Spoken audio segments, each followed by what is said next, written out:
Everyone, Assalamu alaikum. My name is Humaira Wali and I am a participant of teacher training at Rehan School or campus. Today, our discussion topic is how to identify and avoid toxic positivity. We often hear that we should always stay positive, but sometimes too much positivity can become unhealthy. Toxic positivity means ignoring real emotions like sadness, angry, stress, and pre- pretending that everything is fine all the time.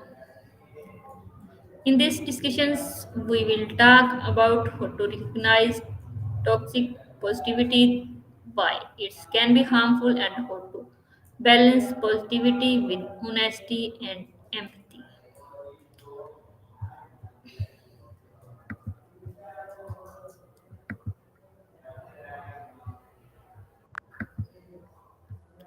Hello, ChatGPT. Hey there. How's it going? What's on your mind today? Okay. What do you understand by the toxic positivity? Yeah, absolutely. Toxic positivity basically refers to the overgeneralization of positive thinking, where people dismiss or downplay negative emotions. It's essentially the pressure to always maintain a positive outlook and avoid expressing genuine feelings of sadness, anger, or frustration. While positivity is great, toxic positivity can sometimes invalidate real emotions and lead to feelings of guilt or shame. Okay. How is toxic positivity different from healthy positivity? Great question. So, health positivity generally focuses on embracing and accepting your body and health at every stage, promoting self love, self care, and realistic wellness without shame. It's more about fostering a positive and inclusive mindset toward health, regardless of size, ability, or condition. In contrast, toxic positivity is more about dismissing any negative emotions or experiences, even when they're valid and important. So health positivity is more balanced and supportive, while toxic positivity tends to be overly simplistic and dismissive. Okay. Why do You're people welcome. why do people sometimes hide their real feelings behind fake positivity? Yeah, that's a really insightful question. Often people hide their real feelings behind fake positivity because of social pressure or fear of judgment. They might worry about being perceived as negative or burdening others with their problems. Sometimes it's also a coping mechanism to avoid dealing with difficult emotions or to maintain a sense of control. It can also stem from a desire to fit in or to keep the peace in social settings. Okay. Why can reduce our social pressures? That's a great point. Social pressures can come from a variety of sources, family expectations, cultural norms, workplace environments, and even social media can all play a role. Often these pressures encourage us to present ourselves in a certain way, even if it's not entirely authentic. The good news is that by fostering open communication and creating supportive environments, we can help reduce those pressures and encourage more genuine expression. Okay. Absolutely. Can family expectation is necessary for our positivity? That's an interesting perspective. In some cases, family expectations can definitely provide a sense of support, motivation, and even a framework for positivity, especially when those expectations are nurturing and supportive. However, when expectations become too rigid or unrealistic, they can sometimes create stress or pressure that might actually hinder genuine positivity. So it's really about balance and making sure those expectations are healthy and flexible. Okay, if I cannot do balance in family expectations in our positivity or behavior, then I do. Yeah, it can definitely be challenging to find that balance, especially when there are strong family expectations involved. Sometimes it helps to communicate openly with family members about your needs and boundaries. And if that's tough, seeking support from friends, mentors, or even a professional can make a big difference.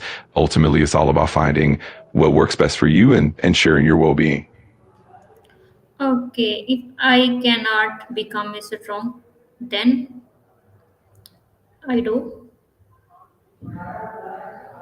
I totally get what you mean. It can feel overwhelming at times, and it's okay to have moments of struggle or vulnerability.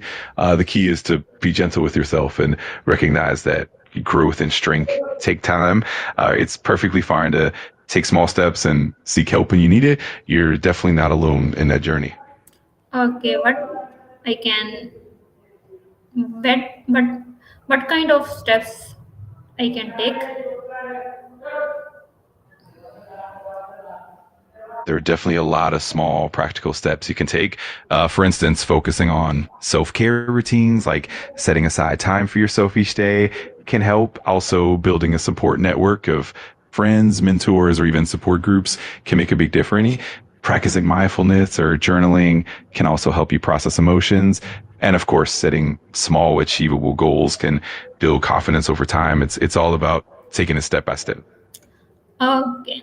Why is it important to allow yourself to feel negative emotions? Allowing yourself to feel negative emotions is really important because it helps you process and understand them. Suppressing or ignoring those feelings can lead to increased stress, anxiety, or even physical health issues over time. When you acknowledge your emotions, you can learn from them, gain insight into your needs, and ultimately develop resilience. It also allows you to cultivate empathy for yourself and others, which is key to overall well being. Okay. How can we respond kindly when someone is struggling instead of using toxic positivity? That's a great question. One way is to practice active listening, really being present and giving them your full attention without rushing to offer solutions. You can validate their feelings by acknowledging their emotions and letting them know it's okay to feel that way. Asking open ended questions like, how can I support you? Or what do you need right now? Also helps. And sometimes just offering a comforting presence, empathy, and patience can make a world of difference without resorting to toxic positivity. Okay, how can we create a safe space for other to share their true feelings?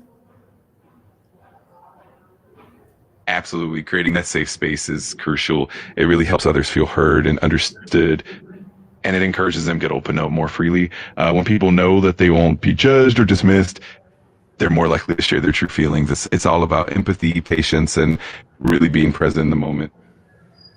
Okay, what are some healthy ways to stay positive without denying reality? That's a great question. One healthy approach is practicing balance, which means acknowledging changes while also focus on potential solutions and strengths. Another way is practicing mindfulness, which helps you stay grounded in the present moment and accept things as they are. It's also helpful to maintain gratitude practice where you focus on the positives without ignoring the difficulties. And finally, surrounding yourself with supportive, empathetic people can help you stay positive while still being real about what you're experiencing. Okay, how can we balance optimism and emotional honesty in daily life? Balancing optimism and emotional honesty really comes down to being mindful and intentional. One way is to acknowledge your feelings as they are without judgment, and then gently shift your focus toward possibilities and solutions. It's also helpful to set realistic expectations and practice self compassion. Another key is open communication, both with yourself and with others, so that you can share your genuine feelings while also looking for the silver linings. Over time, it becomes more natural to hold both perspectives at once. Okay, what are the signs that you might be forcing positivity on yourself or others? Yeah, definitely. Some signs include dismissing or ignoring your own or others' negative emotions, feeling guilty for having any negative thoughts, or constantly trying to put a positive spin on everything, even when it's not appropriate. Another sign is feeling disconnected or isolated because you're not fully acknowledging your true emotions. Also, if you notice that you or others are suppressing feelings to maintain a facade of positivity, that's a clear sign. It's always important to strike that balance and allow space for all emotions. Okay, what message would you give to someone Who believes should you should always be happy? I'd say something like it's absolutely okay to feel emotions. Happiness is just one part of life, and all feelings, even the challenging ones, are valid and important. Embracing those emotions fully helps us grow, and it's what makes us human. It's all about finding a balance and being gentle with yourself. That kind of message can help them see the value in emotional honesty. Okay, thank you, ChatGPT, for sharing your thoughts and ideas from today's discussions. We learned that positivity is a beautiful thing, but it becomes harmful when we use it to hide or ignore real emotions. Toxic positivity stops us from expressing our true feelings and prevent emotional growth. It's okay to feel sad, angry, or disappointed. These feelings are a part of being human. True positivity means accepting reality, understanding emotions, and offering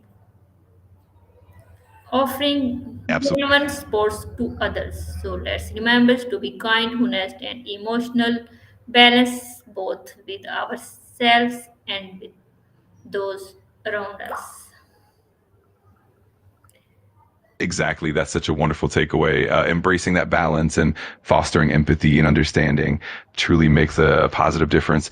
Thanks so much for the great discussion. And I'm always here if you want to chat more. Okay, thank you, ChatGPT. See you in the next video. Allah Hafiz.